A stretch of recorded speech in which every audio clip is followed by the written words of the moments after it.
باہمی امور اور ٹیکنالوجی کے تبادلے پر اتفاق ہوا۔ امریکی سیاسی قیادت سے بھی ملاقاتیں۔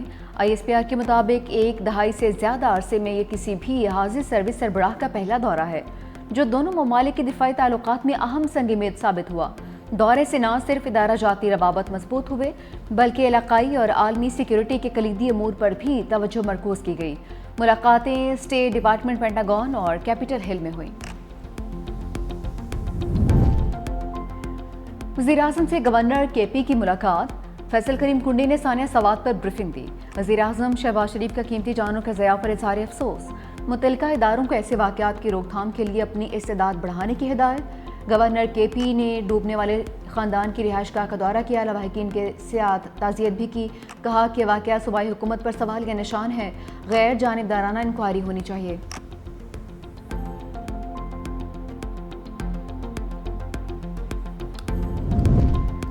ثانیہ سوات کے بعد تجاوزات کے خلاف گرینڈ آپریشن، 65 سے زائد ہوٹل اور ریسٹورنٹس مسمار۔ سیاحتی مقام ہرنو میں بھی تجاوزات کے خلاف آپریشن۔ ایبٹ آباد میں آبی گزرگاہوں کے اطراف 200 فٹ پر تجاوزات ہٹانے کا کام جاری۔ دوسری جانب ثانیہ سوات پر پشاور ہائی کورٹ میں سماعت۔ چیف جسٹس نے کمشنر ملاکن، ہزارہ، کوہاٹ، بنو، DI خان اور متعلقہ اضلاع کے ریجنل پولیس آفیسر کو طلب کر لیا۔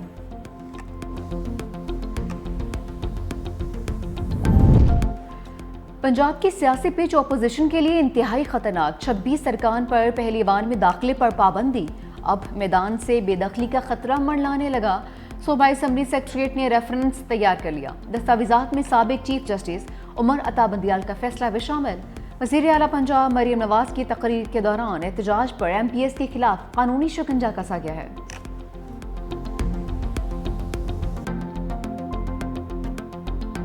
المیہ یہ ہے کہ جن پارٹیز نے الیکشن میں 20 سیٹیں جیتی تھیں، وہ PMLN ہو، پیپلز پارٹی ہو، ANP ہو، JUIF ہو، جن کو جنرل الیکشن میں 20 سیٹیں ملی ہیں انہیں ریزرو میں 32 مل گئی ہیں۔ مرکز کے اندر بھی پریشان ہونے کی ضرورت ہے ویسے، PTI کو نہیں گورنمنٹ کو، رولنگ پارٹی کو، کہ شاید جو کوئی اتحادی ہے وہ مین سیٹ پہ نہ چلا جائے۔ پہلے ہماری باری تھی پریشان ہونے کی نا، ٹھیک ہے، ہم تو ہو آئے ہیں 3 سال، یہاں تک پہنچ گئے ہیں۔ یہ جو 3 سال سے بیٹھے ہیں یہ اپنی طبی عمر پوری کر چکے ہوئے ہیں، ٹھیک ہے، اب ان کی باری ہے، یہ دیکھیں کہ ان کے اندر سے کیا ہونے والا ہے۔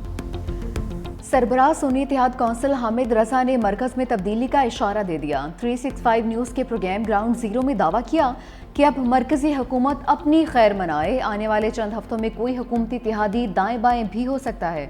بولے PTI کی پریشانی کا وقت اب ختم ہو چکا، گھبرانے کی باری حکومت کی ہے۔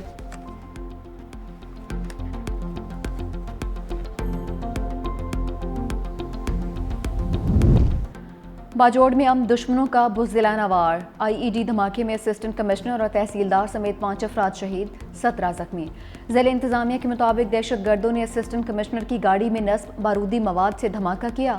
شہداء کی نماز جنازہ پولیس لائن باجوڑ میں سرکاری اعزاز کے ساتھ ادا۔ وزیراعظم شہباز شریف کی واقعے کی مذمت۔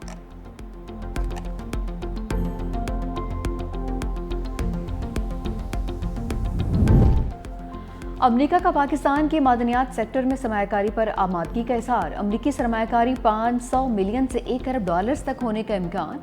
واشنگٹن میں پاکستانی وفد اور ٹرمپ انتظامیہ کے درمیان مذاکرات جاری۔ پاکستان کی امریکہ کے ساتھ تجارتی حجم بڑھانے کے لیے تجاویز۔ سفارتی ذرائع کے مطابق پاکستان اور ٹرمپ انتظامیہ کے درمیان نیا تجارتی معاہدہ نئے تعلق کی بنیاد رکھے گا۔ پاکستان امریکہ میں پاکستانی ٹیکسٹائل انڈسٹری کو مزید فروغ دینے کا خواہش مند ہے۔ امریکی سرمایہ کاروں کو مختلف شعبوں میں سرمایہ کاری کی دعوت۔ ٹرمپ انتظامیہ کی پاکستان کے ٹیک سیکٹر میں بھی سرمایہ کاری کرنے میں دلچسپی۔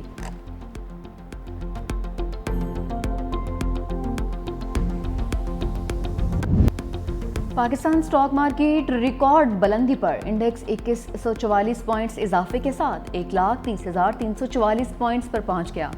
آخری 4 کاروباری دنوں میں انڈیکس 8,297 پوائنٹس بڑھ چکا۔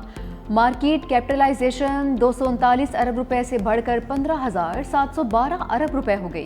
انٹر بینک میں ڈالر کی قدر میں بھی 4 پیسے کا اضافہ 283 روپے 80 پیسے کا ہو گیا۔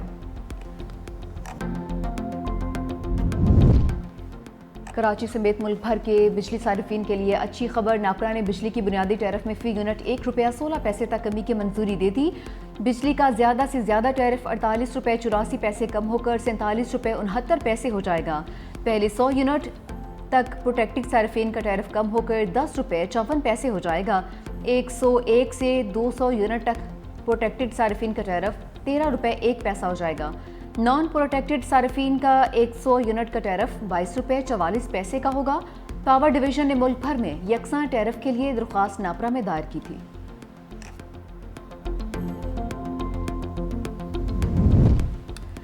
وزیراعظم شہباز شریف سے پاکستان میں سعودی سفیر نواف بن سعید المالکی کی ملاقات. وزیراعظم کا خادم حرمین شریفین شاہ سلمان اور سعودی ولی عہد شہزادہ محمد بن سلمان کے لیے پرخلوص جذبات کا اظہار.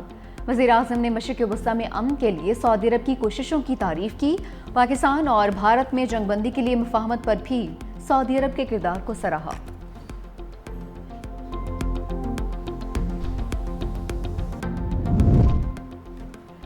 جسٹس منصور علی شاہ کا سیکرٹری جوڈیشل کمیشن کو ایک اور خط. بغیر مشاورت ججی سینیورٹی طے کرنے پر سوالات اٹھا دیے.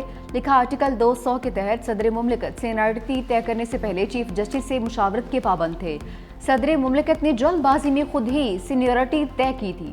معاملہ انٹرا کورٹ اپیل میں بھی زیر التوا ہے. ذرائع کے مطابق جسٹس منصور شاہ نے خط گزشتہ روز جوڈیشل کمیشن کے اجلاس سے پہلے لکھا تھا. پاکستان کا اسٹریٹجک بٹ کوائن ریزرو قائم کر کے ڈیجیٹل معیشت کی جانب تاریخی قدم. وزیراعظم کے معاون خصوصی بلال بن ثاقب نے عالمی سطح پر پاکستان کی نئی پہچان متعارف کروا دی. پاکستان میں پہلی ڈیجیٹل ایسیٹس اتھارٹی کے قیام کا بھی اعلان. اوورسیز پاکستانیوں کے لیے اسٹیبل کوائنز کے ذریعے ترسیلات زر مزید آسان اور سستی ہونے کی توقع. اقدام عالمی سرمایہ کاری کے لیے راہیں بھی ہموار کرے گا.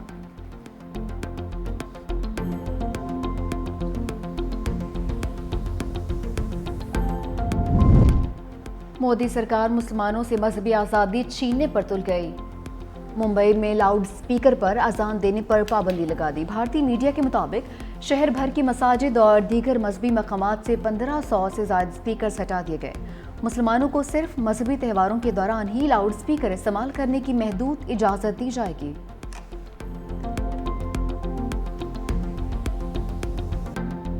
غزہ میں صہیونی فوج نے نہتے فلسطینیوں پر قیامت ڈھا دی. 24 گھنٹوں میں مزید 60 سے زائد فلسطینی موت کی آغوش میں چلے گئے. خان یونس، جبالیہ اور دیر اربلا میں رہائشی عمارتوں اور خیموں پر بمباری.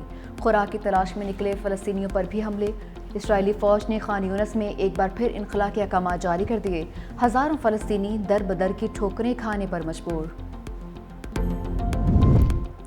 ایرانی پارلیمنٹ اور ایرانی سپریم کونسل کی توثیق کے بعد صدر مسعود پزشکیان نے اقوام متحدہ کی جوہری ایجنسی IAEA سے تعاون معطل کا بل نافذ کر دیا. خبر ایجنسی کے مطابق بل کے نفاذ کے بعد ایران IAEA کے انسپیکٹرز کو اپنی جوہری تنصیبات میں داخلے کی اجازت نہیں دے گا. بین الاقوامی جوہری تنظیم سے تعاون اس وقت تک معطل رہے گا جب تک یہ تنظیم ایرانی جوہری پروگرام کے تحفظ کی ضمانت نہیں دیتی.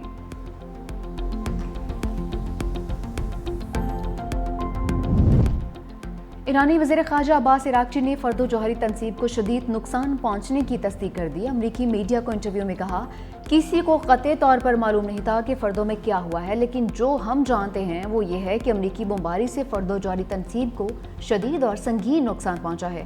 ایران کی ایٹمی توانائی ایجنسی نقصانات کا جائزہ لے رہی ہے، جس کے بعد نقصانات کا تخمینہ حکومت کے سامنے پیش کیا جائے گا.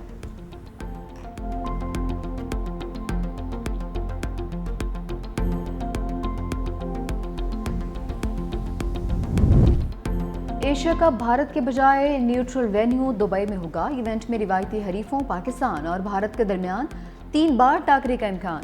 بھارتی میڈیا کے مطابق 5 ستمبر سے شروع ہونے والے ٹورنامنٹ میں پاکستان اور بھارت کا گروپ سٹیج کا مقابلہ 7 ستمبر سے کھیلا جائے گا. دوسری بار سپر 4 سٹیج میں روایتی حریف آمنے سامنے ہوں گے. T20 فارمیٹ میں ہونے والے ایشیا کپ کا فائنل 21 ستمبر کو کھیلا جائے گا.